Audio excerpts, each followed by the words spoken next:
the Church of Jesus Christ.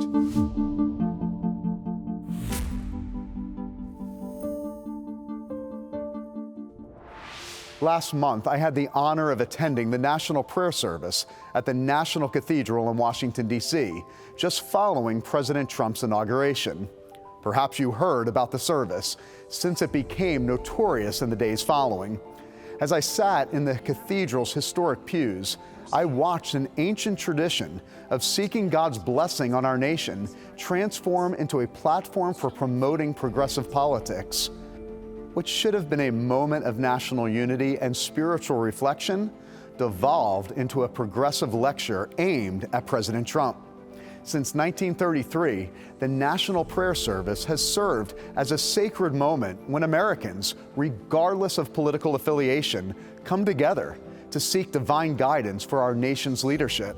Historically, these services have emphasized our shared spiritual heritage and the transcendent truths that unite us. Presidents of both parties have participated in this solemn tradition, recognizing that true national unity must be grounded in something higher than partisan politics. But Episcopal Bishop Marianne Budde, who presided, took a rather different approach. Instead of offering spiritual wisdom or seeking God's blessing on our nation, she used the pulpit to deliver pointed political criticism of the president seated before her. She made the extraordinary claim that Trump's policies are causing LGBTQ+ children to fear for their lives, an unsubstantiated accusation. She suggested that enforcing immigration law is inherently unmerciful, seemingly forgetting that upholding the rule of law is a biblical principle and a presidential duty. Needless to say, this minister of dubious qualification received fawning praise in the mainstream media for her embarrassing display of leftist propaganda. She was invited to come on The View and Rachel Maddow's show, among others. But besides being self-serving and inappropriate to the occasion, the bishop's sermon reflected a deeper problem in mainline Protestantism: the substitution of biblical truth with woke ideology. Instead of drawing from Scripture's rich teachings about justice, mercy, and governmental authority, she presented a secular worldview dressed in religious language. This approach assumes that unity comes from embracing current cultural trends rather than timeless divine truth.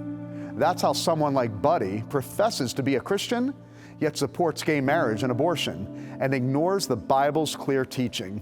It's why she uses euphemisms like reproductive health to refer to the slaughter of unborn children. Growing numbers of mainline denominations have abandoned biblical truth in the name of relevance. But ironically, their churches have declined into irrelevance because merely regurgitating the wisdom of the lost world does not provide hope.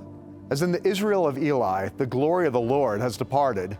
A national prayer service should point us towards transcendent truth, not lecture us about contemporary political positions drawn from a God-rejecting culture. In these divided times, we need more than ever to be reminded of the transcendent truths that can unite us across political lines. Only by turning to God's unchanging truth, not the shifting winds of cultural fashion, can we find the unity our nation so desperately needs.